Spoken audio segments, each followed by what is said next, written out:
be known to disappear anyway.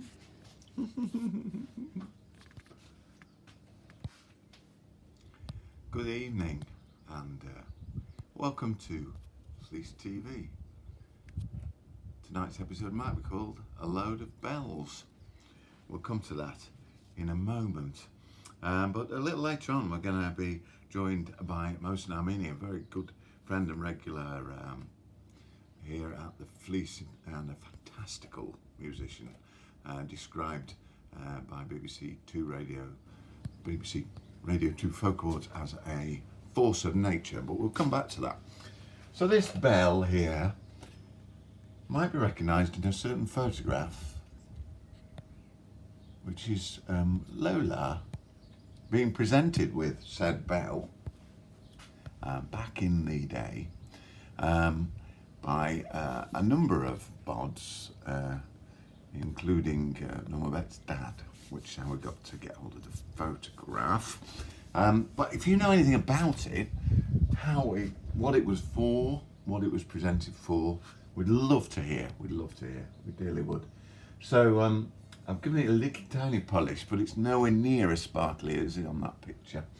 The only time it ever actually gets used in anger, this bell, is on Christmas Day, when I ring it for last orders in time at 5 to 2 and 2 o'clock respectively. Normally, as many of you will know, my opening hours are a little flexible, as they say. But the Fleece contains many other bells, including these lovely cowbells. Wonder how they got to be here. They're just lovely, aren't they? And then, so if you know anything about that too. And then coming around here to this bell, which has got its missing bit here. I've got that. It's like it's a shoehorn. But people kept borrowing it, so I left it there. This is a rather lovely little bell as well. Used to be a fox here. Somebody stole the fox. One of the few items to have been stolen from the Fleece. But come this way for further bellage.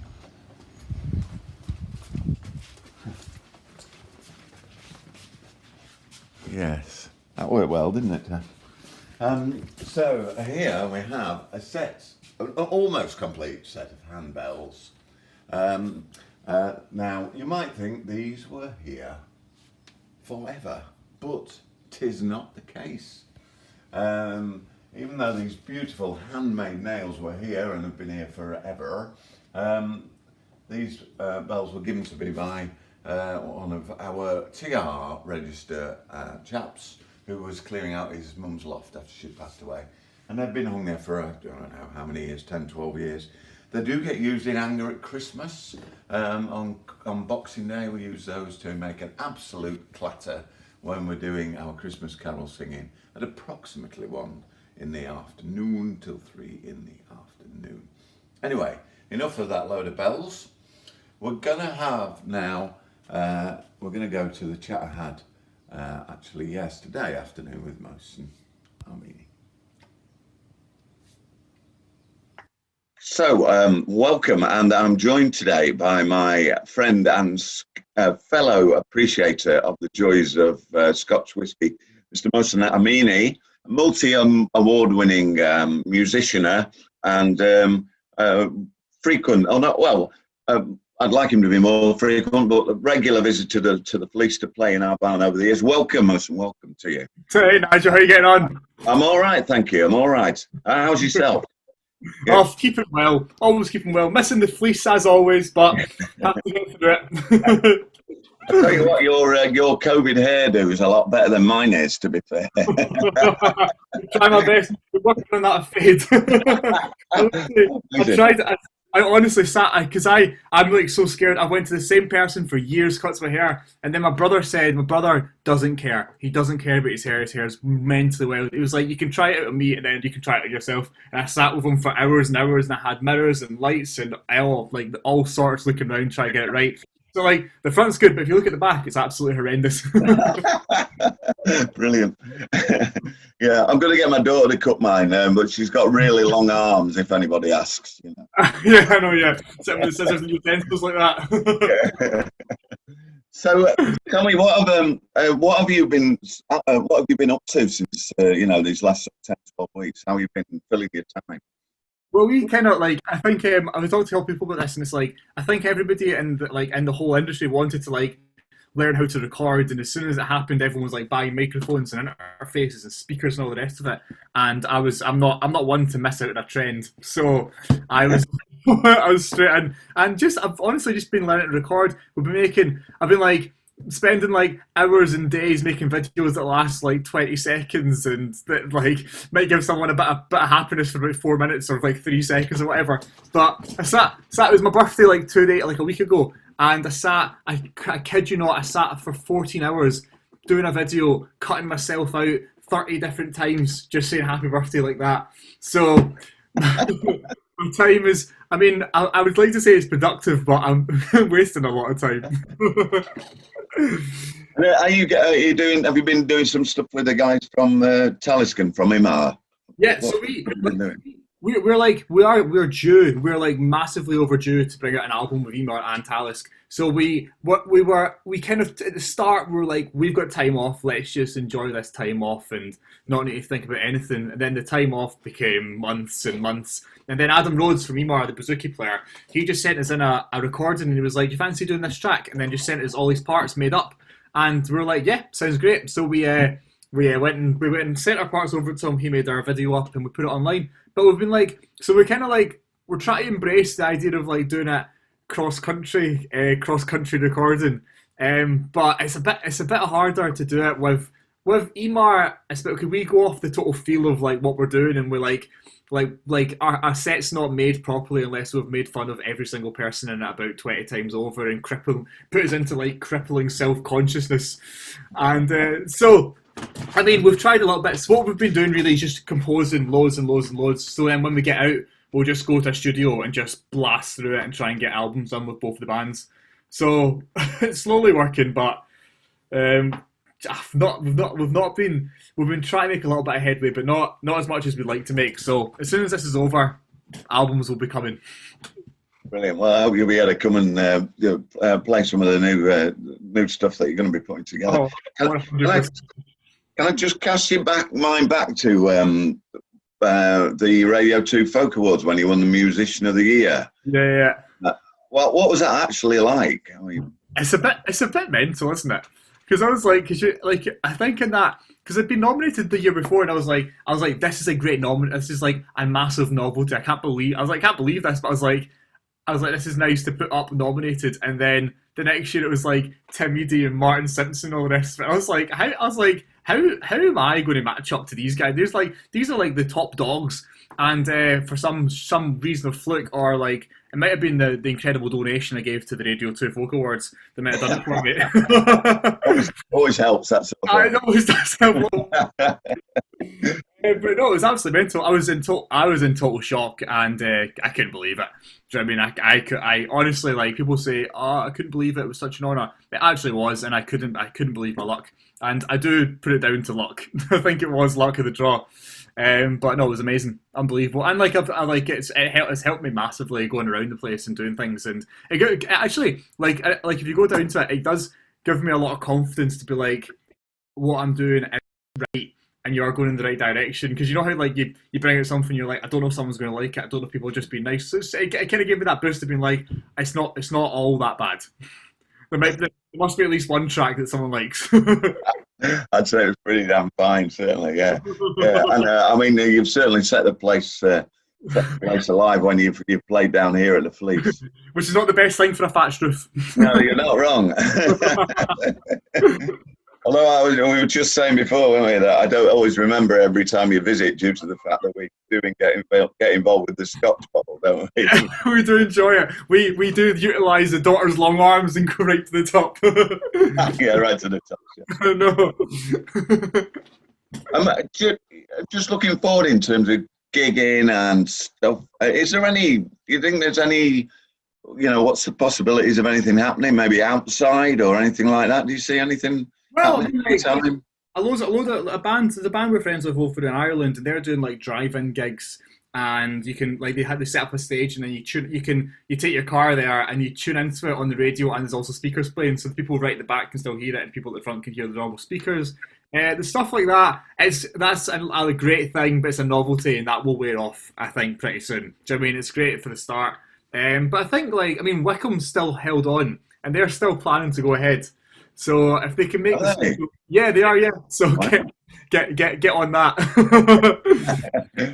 But no, Peter that runs it, he's the sort of guy that will try and do all he can to make sure that festival succeeds. Do you know what I mean? And he's they're trying to work in the social distancing rules and speaking to the government and the rest of it to see if it is possible to go ahead.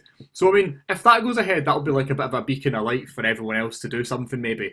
And a lot of people are talking about half capacity gigs or doing 2 gigs in the same day and doing half and half, and getting through it. We've currently got I think we've got a tour booked in for November. Skeptically booked in case if it goes well and everyone's we can do it, because it's crazy that healthy people are quarantined. Do you know what I mean? So if they figure out the sort of the symbiotic balance of should healthy people go out and people at risk stay at home, and how to distance that, then I don't see why it couldn't happen. But I also I've fully prepared for going back to work in January. Yeah. Do you know what I mean? But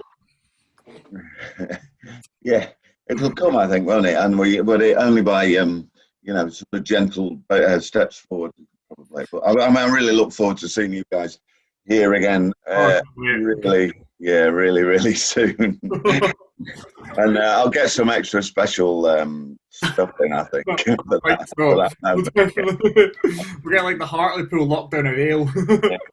And you very kindly said we can share 1 or 2 of the videos you put together with the guys. Could you just tell us briefly about those? Well, 100%. So the first one I think is going to be Emar, and it's a track called The Grind, and it's a new track. It's by no means going to be what's going to be the final audio of an album, because we all did it. Adam Brown did it on his phone, which is it's not going to be as good as doing it in the studio.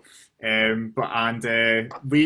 lot of us have mics and we can make it sound decent enough, but a studio's going to be better. So we've got a temporary version of the new track recorded, and Adam Rhodes is put it out on a screen, so it looks like we're doing a live gig, and we all got dressed up in our gear for the gig to do it. Ryan Murphy, I saw Ryan before we did the video, and I was I really hope you're going to shave, and he's Nige, if you put mine and your hair together and doubled it, it would look. That's what Ryan looks like. It was hilarious. It looked great. He was working it well, but he does look better with a little bit of a trim. So I suppose it gave us a little bit of a reason to look human again. So if anything, that's the good that's came out of it. Even if you don't like the track, just think of the well-being of the band now.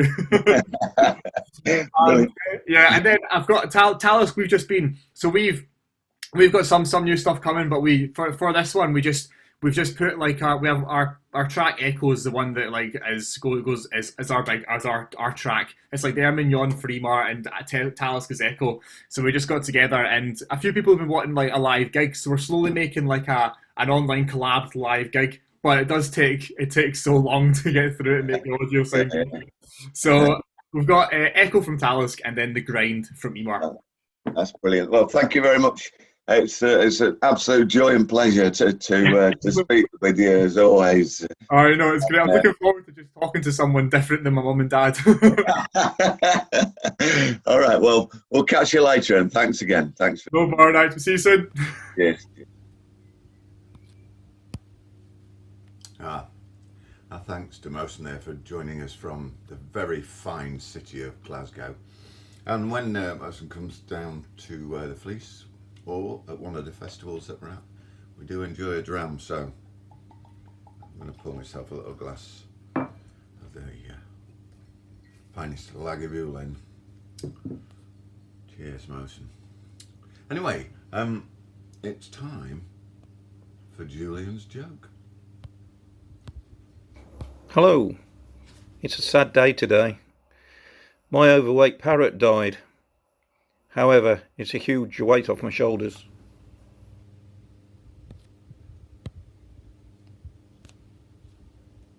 Yeah. know. It was all over anyway. Oh, sorry.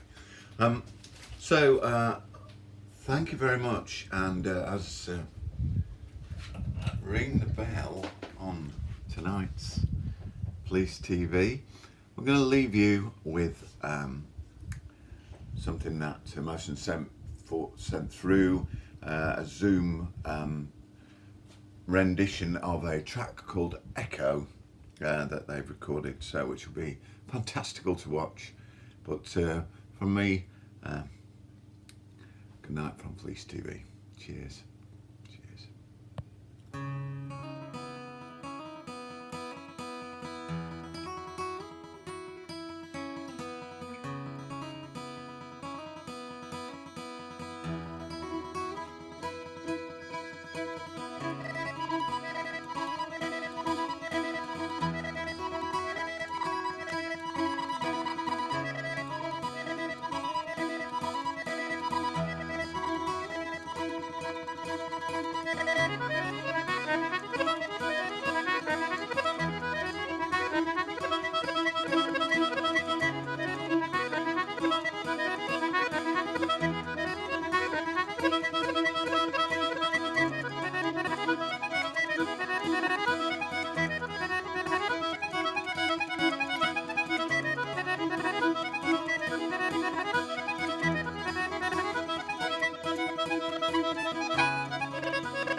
Thank you.